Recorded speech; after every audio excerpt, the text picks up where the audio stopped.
June 2nd, 2025. In the dark waters of the Red Sea, hell breaks loose. Dozens of Iranian cruise missiles, suicide drones, and explosive-laden speedboats race toward the USS Gerald R. Ford, the most advanced and expensive aircraft carrier in history, carrying over 5,000 American sailors.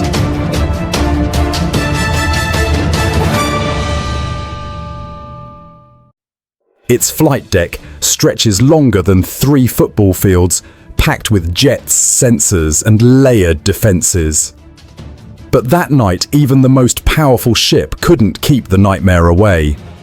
Radar screens exploded with warnings. Gatling guns unleashed 4,000 rounds per minute. Sea Sparrow missiles launched into the sky. One escort ship took a brutal hit. Smoke, fire, men running. And in that metallic storm, the United States responded with precision and fury.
Just hours earlier, the Ford Carrier Strike Group had been cruising in tight formation, surrounded by destroyers and cruisers armed with Aegis radars, long-range missiles, and close-in defense systems. For decades, such a formation was a floating fortress. That night, Iran chose to test that assumption. At 10:04 a.m., the USS Gravely's radar picked up strange signals too small for bombers, too erratic for standard formations. Within minutes, US electronic warfare units confirmed heavy jamming across multiple frequencies. Iranian drones equipped with Russian-grade interference gear were flooding the spectrum. Then came the bombers, low fast, upgraded with advanced avionics slipping just outside radar range before diving in.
Below the surface, sonar teams detected swarms of high-speed drones, speedboats turned into floating bombs.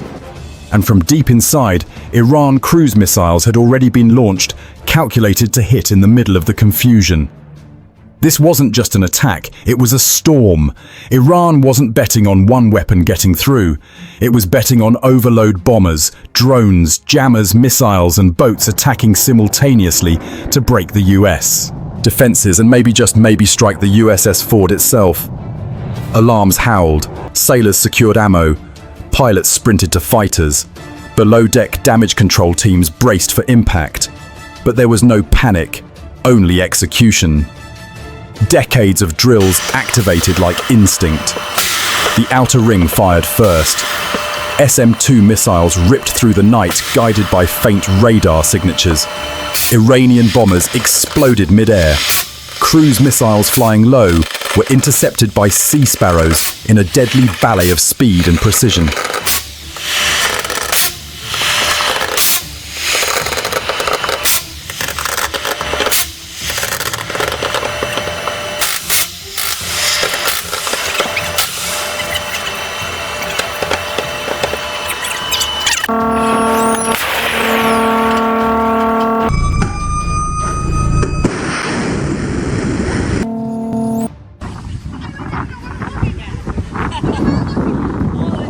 But the skies weren't the only threat.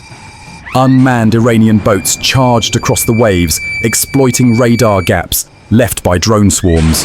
The USS Gravely switched targets. Its chain guns shredded too. A third was obliterated by a Hellfire missile from a Seahawk helicopter, an orange fireball lighting the sea. Above EA-18G Growlers blanketed the air with jamming. Iranian drones lost contact, spiraling into the sea like broken birds.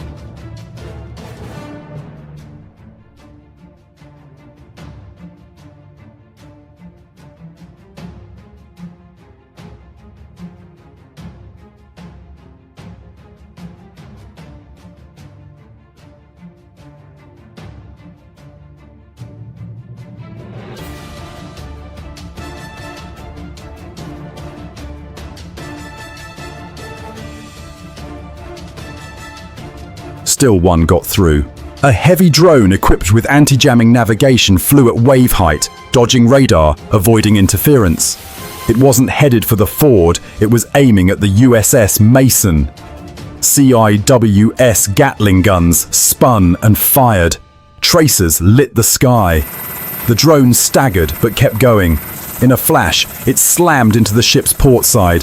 The explosion rocked the deck. Fires erupted, metal tore, but the crew responded instantly. Compartments sealed, fires suppressed.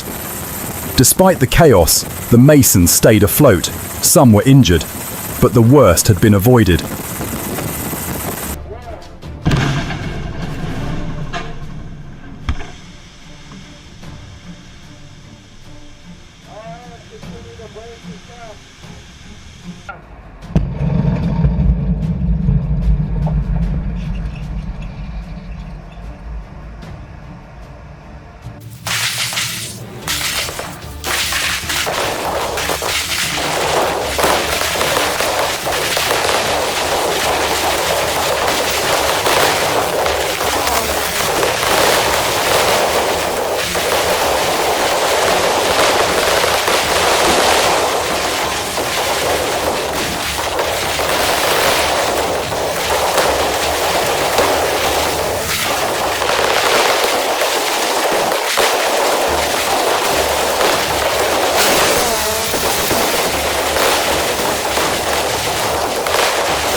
By morning, the Iranian strike had failed, but the United States wasn't done.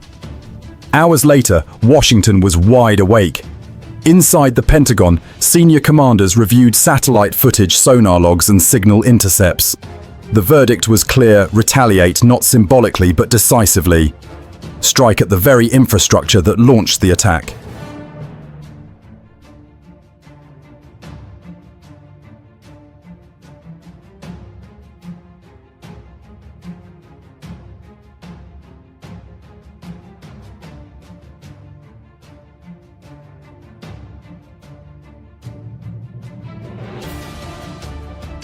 Just after sunrise on June 3rd, FA-18F Super Hornets roared off the Ford's deck, loaded with standoff precision missiles.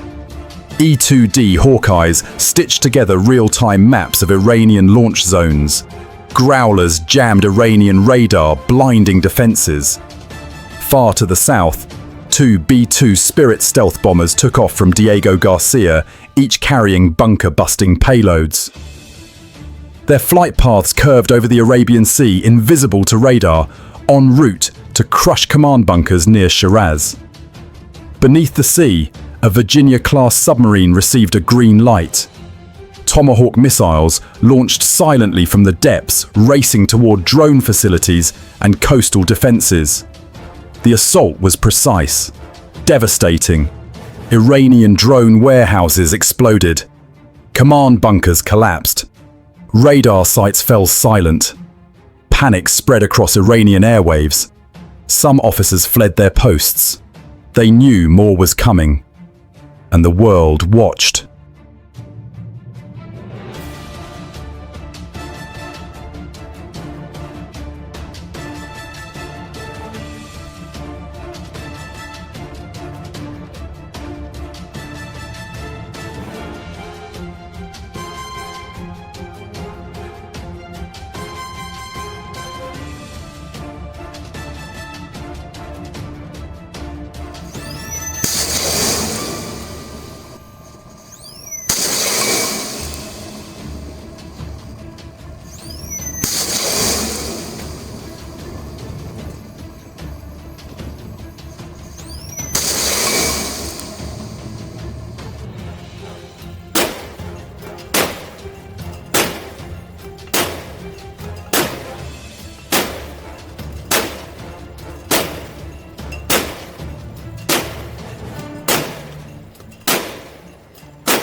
Governments worldwide saw the satellite images burning, bunkers, collapsed radar sites, and reached one conclusion: the US still rules the seas with unmatched precision, speed, and power. The Red Sea is a lifeline for global trade, and America didn't just protect a carrier, it defended the world economy. Iran's gamble exposed a harsh truth: attacking a US carrier invites devastating consequences. As warfare evolves with drones and jammers, it's still people disciplined, unshakable, who make the difference. This is a wake-up call. Subscribe now and stand with those who keep the oceans free.